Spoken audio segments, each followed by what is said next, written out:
我母亲从小就禁止我碰猫，她说我对猫毛严重过敏。直到20岁那年，我才知道这是个谎言。是博物馆发生火灾，我救了一位女明星的宠物猫。我根本不过敏。还没等我质问父母，那位女明星就报警抓了我。我的猫带着摄像头，她宣称这位救命恩人才是纵火烧博物馆的人。我的父母匆匆赶来，母亲当众扇了我一耳光，骂我是无耻的纵火犯。我最好的朋友也站在他们那边，声称亲眼看见我点燃了博物馆的窗帘。我被判处罚款8亿美元，并获刑20年。入狱当天，父母通过狱警送来断绝关系信，早告诉过你别碰猫，为什么不听？从今往后，我们恩断义绝，你不再是我们的女儿。在狱中，我试图上诉，却遭到残酷殴打。囚犯们打断了我的手脚，让我在冰冷的地板上流血等死。是我的父母花钱雇他们这么做的。临死前，一个痛苦的问题灼烧着我：为什么？为什么就一只猫会让我的亲生父母不惜与外人合谋害死我？当我再次睁开眼，我回到了博物馆，大火刚刚燃起。着火了！大家快跑！我站在熟悉的博物馆大厅，看着火舌舔舐着价值连城的展品，尖叫声和物品坠落的碎裂声在耳边回响。喵！展厅角落传来一声绝望的猫叫，让我脊背窜过一阵寒意，那是来自死亡记忆的幻痛。我猛然意识到，我重生了。上一世就是此刻，一切开始失控。大火，猫的哀鸣，那股让我命运定型的同情心。我忽略了从小被警告的过敏，冲过去救了它，结果却发现过敏是谎言。当父母得知我从博物馆救了只猫后，他们爆发出我无法理解的狂怒。母亲当众扇了我耳光。我告诉过你，永远别碰猫，你为什么总是不听？妈，爸，我只是救了一条命，这有什么错？我困惑地辩解，如果我不救它，它就被烧死了。但他们毫不留情，把我赶出了家门。而这仅仅是开始。火灾后3天，猫的主人一线女星卡珊德拉·雷恩召开了新闻发布会。她涂着精致指甲油的手指指向屏幕上的我。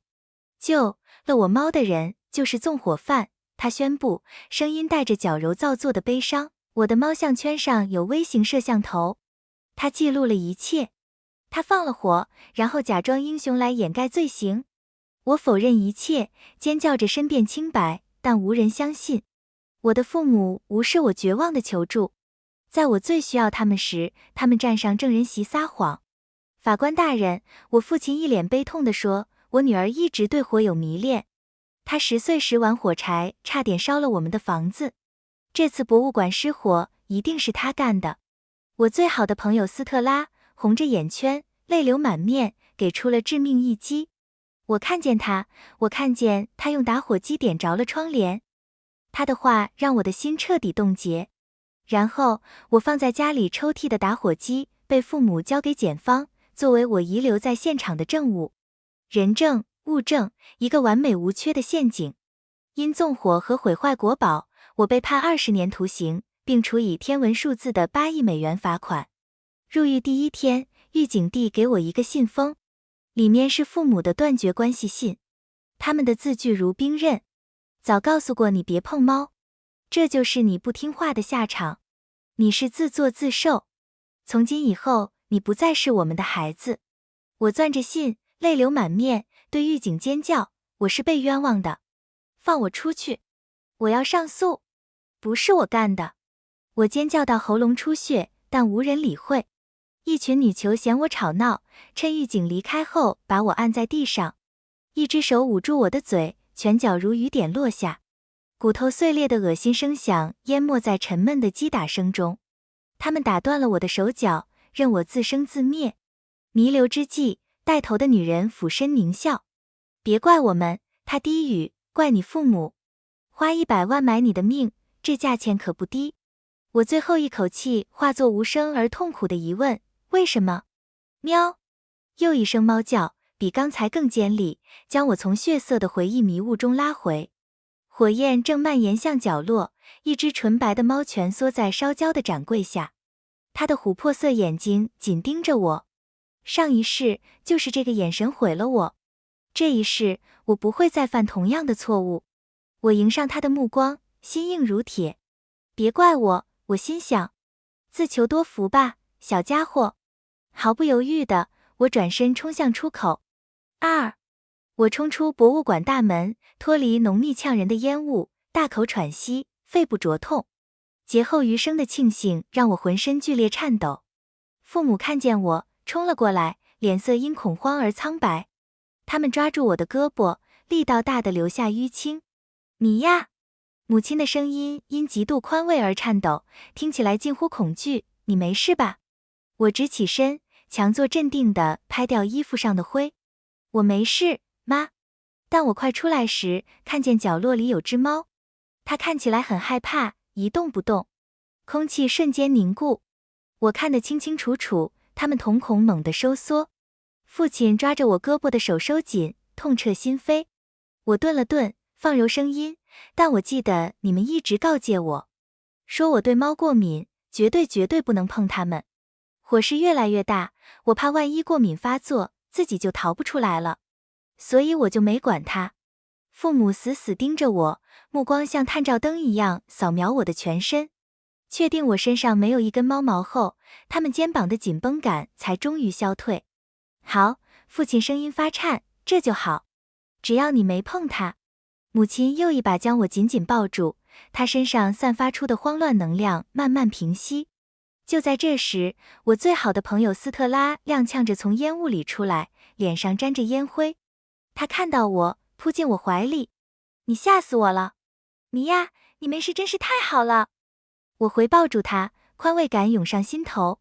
看吧，只要不救那只猫，一切都会没事。但这个念头刚闪过，一声刺耳的哭喊划破了混乱。雪球，我的雪球还在里面。是那个女演员卡珊德拉·雷恩，她试图冲回燃烧的建筑，尖叫着，但被保安拦住。消防员仍在与大火搏斗，浓黑的烟雾从博物馆入口滚滚涌出。我的心沉了下去。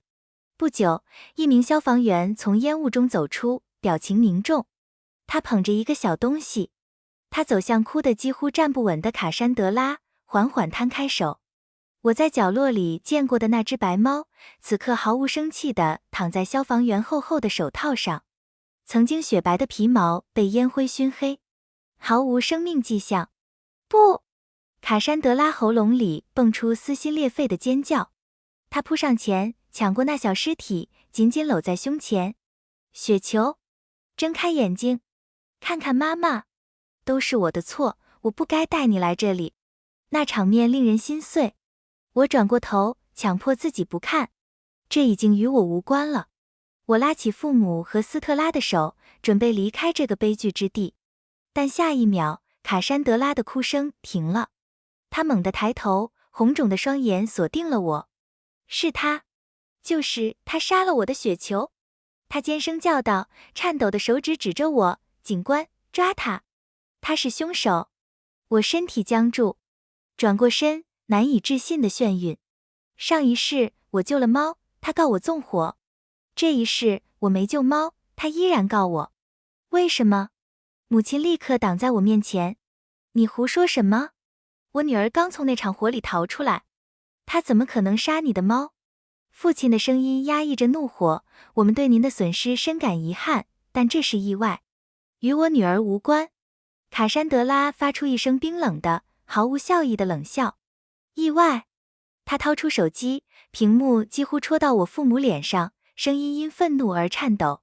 你们管这叫意外？看看这个。不祥的预感爬上我的脊梁。我看着父母的表情从愤怒转为困惑，接着，当他们看到屏幕上的内容时，变成了彻底的惊骇。他们来回看着手机和我，最终脸上定格为一种熟悉的、令人窒息的失望。爸妈，我声音发抖，我发誓，我什么也没做。母亲的镇定终于崩溃，她把手机扔到我脚下，声音因愤怒的啜泣而破裂。我们怎么会养出你这样的怪物？你自己看。屏幕上正在播放一段视频，看清内容后，我血液冰凉。猫项圈上的微型摄像头记录了一切，背景是燃烧的展厅角落，而我正站在那只蜷缩的白猫面前。但视频里的我，脸上带着我从未有过的笑容，一种扭曲、捕食般的狞笑。我惊恐地看着视频里的这个我，抓住颤抖的猫，残忍地揪着尾巴把它提起来，看着我踢打它弱小惊恐的身体。手机扬声器传出痛苦的喵声，视频里的我无动于衷，像看戏一样看着。最后，当小猫瘫软不动时，视频里的冒牌货直视摄像头，嗤笑：“自求多福吧，小家伙。”然后，他把几乎断气的动物狠狠扔进火焰深处，跑出了画面。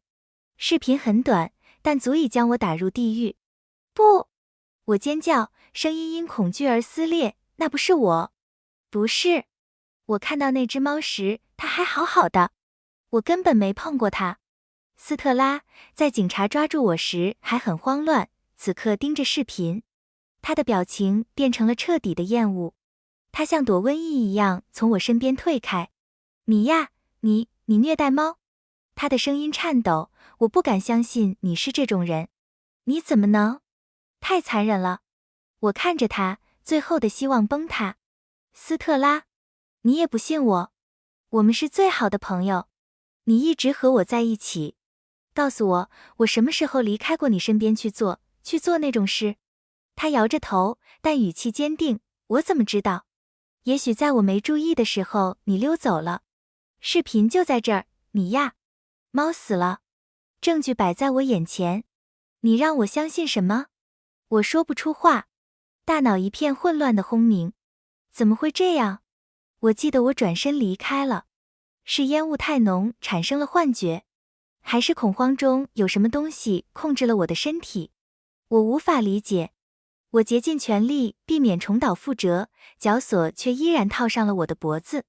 卡珊德拉把猫的尸体交给一名警察，脸上是悲情美人的面具。他转向越来越多的记者和围观人群。大家看到了吗？他哭喊，我的雪球不是被烧死的，她是被这个恶毒的女人虐待致死的。他还想把尸体扔进火里，毁灭证据。感谢上帝，摄像头记录了一切。求求你们，他哀求，一定要为我的宝贝讨回公道。人群炸开了锅，窃窃私语变成了滔天的愤怒和辱骂，向我砸来。看着挺正常，原来是个变态。着火时虐待猫，心理变态吧？证据确凿还抵赖，把他关起来。这种人渣不配活着。人渣，怪物。突然，几个愤怒的动物保护人士冲破人群，其中一个狠狠踢在我腰侧，我摔倒在地，肋骨剧痛。没等我试图爬起来，啪！一记火辣辣的耳光扇在脸上。母亲站在我面前，眼神冷如冬木。做出这种事，你不配当我女儿。父亲没有帮我，他按住我的肩膀，把我固定在地上任人攻击。他们没有保护我免受诬陷，免受拳打脚踢。他们和陌生人一起把我推向深渊。为什么？为什么会这样？